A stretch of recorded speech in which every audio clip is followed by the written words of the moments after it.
dua-duanya golkan lightning terbesar, saya akan melakukan mogok berhenti kerja kalau PHK terus berlangsung. Anda bisa bayangkan kalau guru SPN yang jumlahnya hampir lebih dari 1 juta orang mengikuti ya total ya, yang tetap mogok tidak tersebut terbesar. SPN yang terbesar di Indonesia. Kalau mau tahu tentang kerja pasti wajib ke bawah. Mau tahu tentang bisnis. Assalamualaikum warahmatullahi wabarakatuh. Perkenalkan, nama saya Immanuela Pascalina dengan NIM terakhir 023 dari kelas PRB. Di sini saya akan memaparkan mengenai konflik yang terjadi, yaitu buruh yang menuntut kenaikan upah dan bagaimana untuk penyelesaian konfliknya. Mari kita simak bersama. Berita ini saya dapatkan dari CNN Indonesia yang seperti kita lihat di video sebelumnya. Untuk latar belakang dari konflik ini sendiri, yaitu tuntutan kenaikan upah buruh berakar pada ketidakseimbangan antara biaya hidup yang terus meningkat dengan upah minimum yang dirasa tidak mencukupi kebutuhan dasar. Di sini buruh menganggap bahwa upah minimum regional atau UMR tidak adil dan tidak mencerminkan kondisi ekonomi seperti inflasi, harga kebutuhan pokok atau biaya pendidikan maupun kesehatan.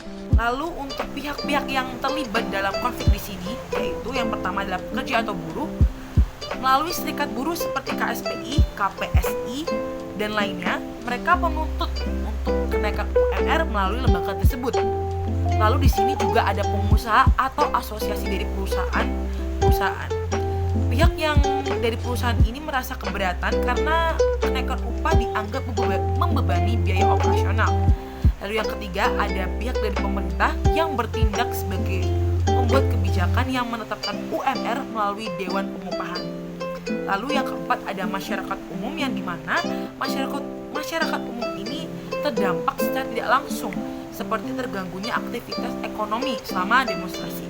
Lalu di sini posisi saya dalam konflik yang terjadi, yaitu saya memposisikan diri di antara pihak yang berkonflik sebagai mediator yang berperan menjembatani kepentingan buruh dan pengusaha untuk mencari solusi yang adil.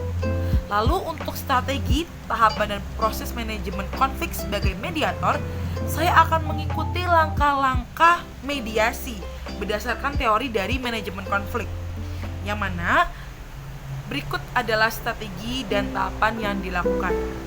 Yang pertama adalah strategi mediasi. Strategi mediasi ini memiliki beberapa tahapan juga. Yang pertama adalah menciptakan kepercayaan, di mana saya memastikan bahwa kedua pihak tersebut, yaitu buruh dan pengusaha, memiliki niat baik untuk berdiskusi, gitu, bahwa komunikasi ini penting dalam berkonflik seperti itu. Yang kedua adalah saya di sini akan mendengarkan secara aktif, yaitu memahami kebutuhan masing-masing pihak secara objektif. Yang ketiga, membuka ruang diskusi, yang mana membuat platform untuk diskusi yang terstruktur tanpa tekanan emosional. Yang kedua, tahapan mediasi.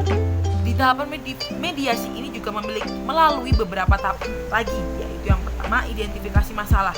Di sini saya akan mengumpulkan informasi dari kedua pihak, misalnya buruh mengeluhkan kebutuhan hidup yang tinggi, lalu sementara pengusaha merasa beban operasional yang makin meningkat. Gitu.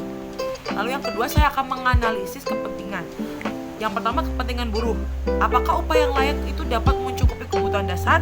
Lalu untuk dari sisi kepentingan pengusaha, yaitu menjaga keberlanjutan bisnis ini dan mencari keuntungan.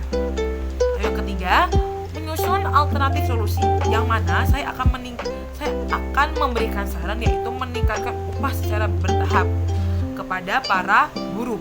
Lalu yang kedua, memberikan insentif non-rupiah seperti subsidi transportasi atau makanan. Yang ketiga, peninjauan regulasi kenaikan UMR berdasarkan indikator ekonomi. Lalu tahap yang selanjutnya yaitu adalah negosiasi, di mana di sini saya akan menyusun perjanjian yang mengakomodasi sebagian kepentingan kedua pihak itu untuk mencapai mufakat. Lalu yang kelima yaitu penyelesaian konflik itu sendiri, mencapai konsensus seperti kenaikan UMR yang realistis disertai dukungan subsidi pemerintah kepada pengusaha kecil. Kesimpulan dan hasil akhir dari pemaparan saya yaitu dengan pendekatan mediasi, konflik dapat diselesaikan dengan mencapai solusi win to win. Buruh menerima kenaikan upah yang lebih layak meskipun bertahap, sementara pengusaha mendapat dukungan berupa insentif pajak atau subsidi dari pemerintah. Hasil akhir ini mendorong hubungan industrial yang lebih harmonis. Sekian dan dapat pemaparan yang dapat saya sampaikan. Kurang lebihnya mohon maaf. Wassalamualaikum warahmatullahi wabarakatuh.